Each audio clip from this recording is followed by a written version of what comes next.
Assalamu alaikum students. Now we will study the next topic of the chapter number 5. This is measurement of charge on electron. And measurement of charge on electron 1909 R. A. Millikan determined the charge on electron with the help of an apparatus as shown in your textbook of chemistry. And this is the apparatus of our millicon experiment, and this is the millicon's ion droplet method for determination of charge of electron. It consists of a metallic chamber consisting of two parts. It also has two parallel electrodes in it. This is parallel electrodes in it. These are the parallel electrodes, and the upper electrode has a hole in it, and this upper electrode has a hole in it. You can see the chamber is filled with air and its pressure can be adjusted with a vacuum pump. This is atomizer, this is metallic chamber, this is oil droplets, x-rays, arc lamp, drop under study, falling, and this uh, electrode has hole in it. The chamber is filled with air and pressure is adjusted. The apparatus has an atomizer to introduce fine droplets into the chamber. This is atomizer to introduce fine droplets in the chamber. It has a microscope and arc lamp to see the motion of droplets. To see the motion of dead droplets, this is arc lamp.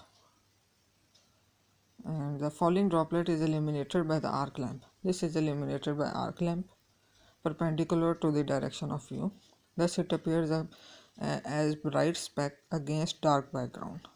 An X-ray generator is used to ionize the gas in the chamber. Working. Tiny droplets of oil are introduced into the chamber by an atomizer. By an atomizer, these droplets are introduced into the chamber. Some droplets enter into the hole.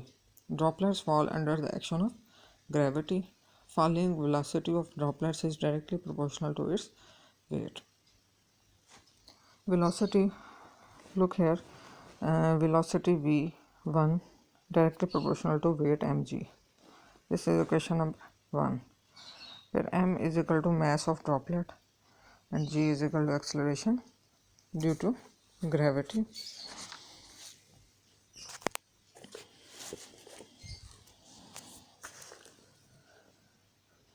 And now the air between the electrons is ionized by X-rays. Air between the electrodes is ionized by X-rays. Oil droplets take electrons from the ionized air and become negatively charged.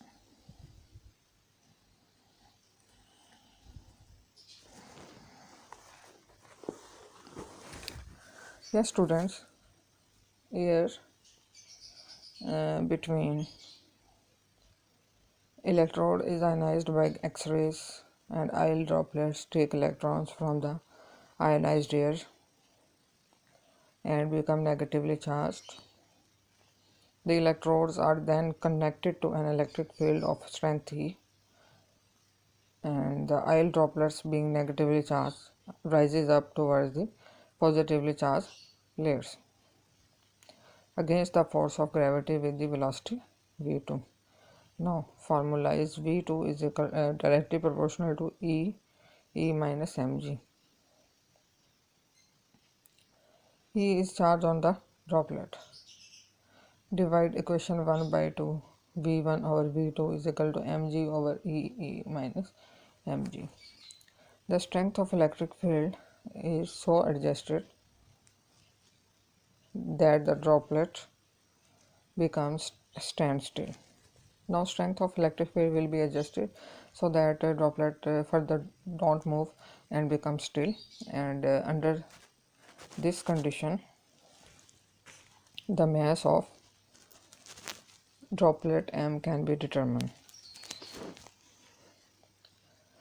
The velocities v1 and v2 are recorded with the help of microscope, and if v1, v2, e, g, and m are known, charge on the droplet can be determined using equation number 3. Conclusions. Millikan determined charge on many droplets, IL droplets, and found that it was always 1.59 10 to the power minus 19 coulomb, or some multiple of it.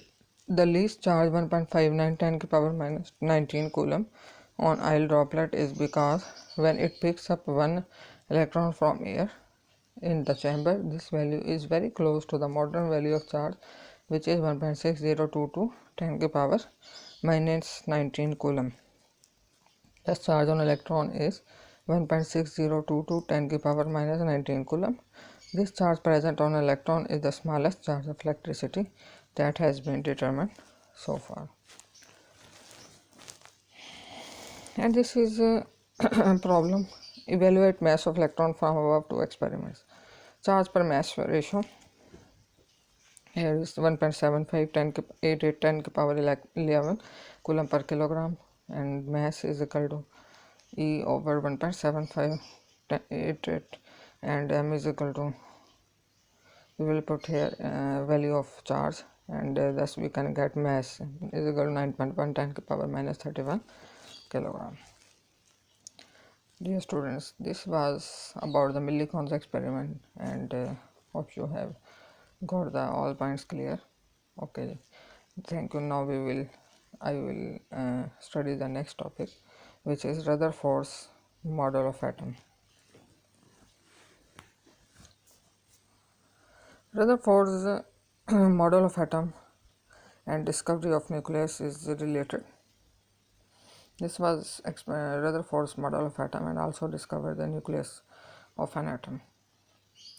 Alpha scattering experiment, this is also called, in 1911, Lord Rutherford bombarded a thin gold foil point tetra 0.4 centimeter thickness with high speed alpha particles coming from a radioactive material, and a beam of alpha particle was obtained by using a pinhole in lead sheet. A photographic plate or screen coated with zinc sulfide was used as detector. When alpha particle struck, these are alpha particles. When they strike the screen, flashes of light were produced. Rutherford observed that the most of the particles went straight through the foil. These are the alpha particles when bombarded on the foil of the aluminum foil, gold foil. Then he observed that most of the particles go straight, which shows that most of the part of the atom is empty.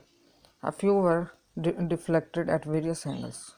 These go straight, and few like these were deflected at different angles, and some were deflected backward, and some were deflected backward. Conclusions from this experiment: since most of the alpha particles went straight, therefore most of the space in the atom is empty.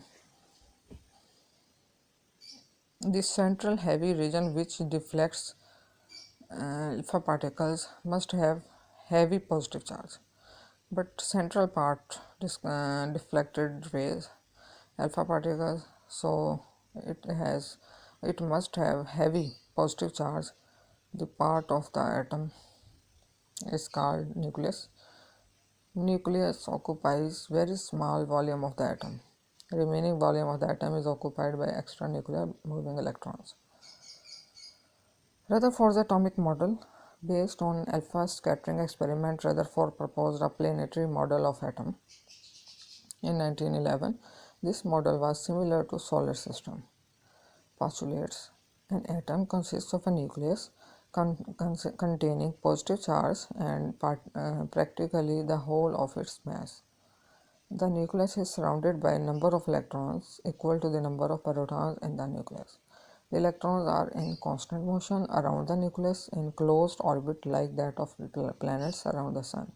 Centrifugal force is balanced by the electrostatic force of attraction between the electrons and the nucleus. Thus, electrons revolve around the nucleus. Effects. Rutherford's model is based upon laws of motion and gravitation. These laws can be easily applied to neutral bodies, but not to the charged bodies such as electrons and protons. A revolving electron must emit energy continuously. As a result, electron will move in a spiral path and will fall into the nucleus. Thus, whole atom would collapse. However, it never happens. If electron emits energy continuously, a continuous spectrum should be formed. However, atoms form line spectrum. Okay, thank you, students. This was the all about discovery of nucleus and Rutherford's atomic model. Now we will start our next topic in the next lecture. Okay, till then, Allah Hafiz.